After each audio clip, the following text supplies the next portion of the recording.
We challenge you to find a better villa at just rupees 1.29 crores in Kelambakam, Moyamar. அதே போல அந்த TCP collections பத்திலாம் பேசினாங்க, rental collections எல்லாம் பத்தி பேசினாங்க. நாங்க அவ்வளவு வரவு வச்சோம் இவ்வளவு வரவு வச்சோம்னு சொல்லிட்டு இன்றைக்கும் நீங்க பாத்தீங்கன்னா கடந்த 100 நாட்கள்ல மட்டும் ஏறத்தாழ நாம 108 கோடி ரூபாய்க்கு டிசிபி கலெக்ஷன்ஸ் உடனடியாக இந்து சமய அறநிலையத்துறைக்கு நம்ம கொண்டு வந்திருக்கோம். மிக பெரிய அளவுல நம்ம அதை கொண்டு வந்திருக்கிறோம். இன்னும் 2000 கோடி டிசிபி கலெக்ஷன் பெண்டிங் இருக்குது. அதையும் அரசாங்கத்திற்கு கொண்டு வருவதற்கான அனைத்து வேலைகளையும் நம்முடைய முதல்வரின் தலைமையில் நாம எடுத்துக்கிட்டு இருக்கிறோம்.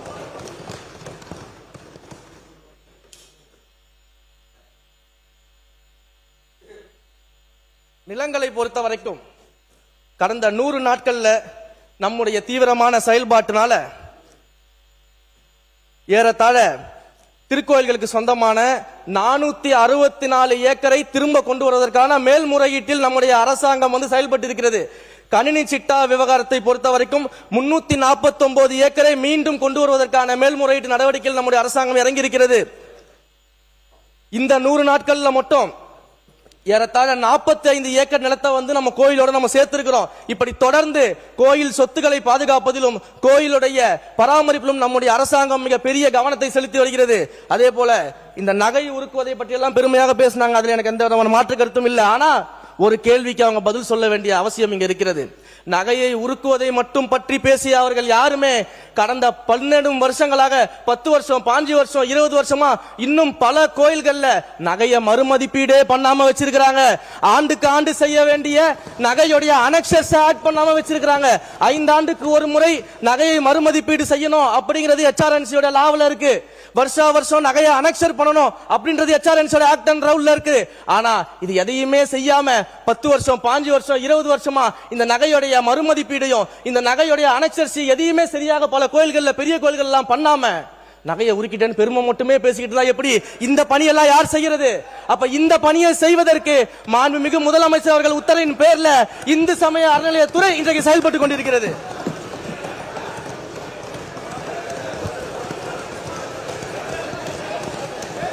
அதே மாதிரி நம்முடைய மாண்புமிகு மதுரையில் இருக்கக்கூடிய சட்டமன்ற உறுப்பினர் அவர்கள் அறங்காவலர் குழுவை பத்தி எல்லாம் பேசினாரு. அறங்காவலர் குழுவை பற்றி பேசும் பொழுது அறங்காவலர் குழு நியமனம் எப்படி நடந்ததுன்னு சொன்னாரு. ரூல்ஸ் எல்லாம் ஃபாலோ பண்ணாங்க, அதெல்லாம் கரெக்ட் தான். ஆனா அதற்கு பின்னாடி மறைமுகமா என்னென்ன நடந்துச்சு அப்படிங்கிறது எல்லாமே எத்தனை அறங்காவலர்கள் தினம் தினம் என்னுடைய அலுவலகத்துக்கு கண்ணீர் விட்டு கதறிட்டு இருக்கிறாங்கன்றது எனக்கு மட்டும் தான் தெரியும். பாருங்க, மறைமுகமா மாண்பு அமைச்சர்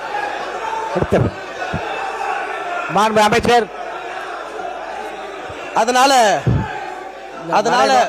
மறைமுகமா என்ன நடந்தது என்றால் அவைக்கும் நான் நீக்கிறேன். சரிங்க, நீக்கிடுங்க.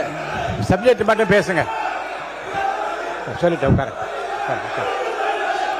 எல்லாம் உட்காருங்க. முக்கியமான விஷயத்தை சொல்லிடுறேன், முடிங்க. உட்காருங்க.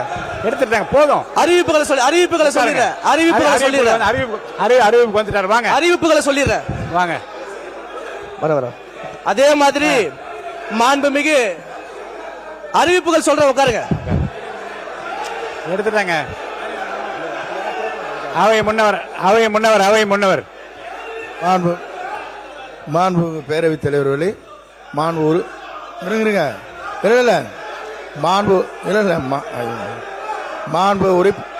மாண்பு பேரவைத் தலைவர் அவர்களே, அமைச்சர் அவர்கள் குறிப்பிட்டதை நம்முடைய சட்டப்பேரவைத் தலைவர்கள் நீக்கி இருக்கிறார்கள். ஆகவே அமருங்கள். அமைச்சர் அவர்கள் அறிவிப்பை வெளியெடுக்கிறார். இருங்க. உட்காருங்க. எல்லாம் உட்காருங்க. அவர் அமைச்சர் மாண்புமிகு சேகர் பாபு, இருங்க சார். இங்க பாருங்க, ஒரு நிமிஷம் உட்காருங்க சார். உட்காருங்க சார். இங்கே மாண்புமிகு உறுப்பினருக்கு அவர் பேசின உடனே கையை காமிச்சிட்டேன். நீங்கள் எல்லாம் எழுந்து குரல் கொடுத்த காரணம் பதில் சொல்ல உடனே நீக்கியாச்சு. இருங்க, அது அவை குறிப்பிட்ட அந்த வார்த்தையை அவைக்கும் நீக்கியாச்சு. இருங்க, அவர் சொன்னவற்றில் ஏதாவது விளக்கம் கொடுப்பது அவசியம் என்று கருதினால் மாண்புமிகு உறுப்பினர் சேகர் பாபு இப்ப சொல்லலாம். மாண்புமிகு பேரவைத் தலைவர் அவர்களே, சிவன் சொத்து குலநாசம் என்பதை நாங்கள் தெளிவாக அறிந்தவர்கள். சிவன் சொத்து குலநாசம் என்பதை நாங்கள் தெளிவாக அறிந்தவர்கள். அவர் சொல்லுவதை போல் இந்த ஆடிட் செய்கின்ற விவகாரம் அந்தந்த துறை சார்ந்த அதிகாரிகளை சார்ந்தது.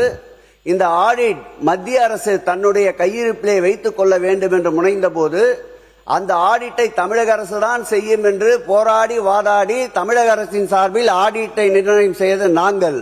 இவர் எந்த அறங்காவலர் குழு உறுப்பினருடன் வந்து அழுதார் என்று கேட்டு விளக்கினால் அதற்கு பொறுப்பேற்க நாங்கள் தயாராக இருக்கிறோம். வாய் புளித்ததோ மாங்காய் புளித்ததோ என்ற குற்றச்சாட்டுகளை அவைத்தலைவர் அவர்கள் தயவு செய்து பதிவு செய்யக்கூடாது. முடிங்க. We challenge you to find a better villa at just rupees 1.29 crores in Kelambakam, OMR.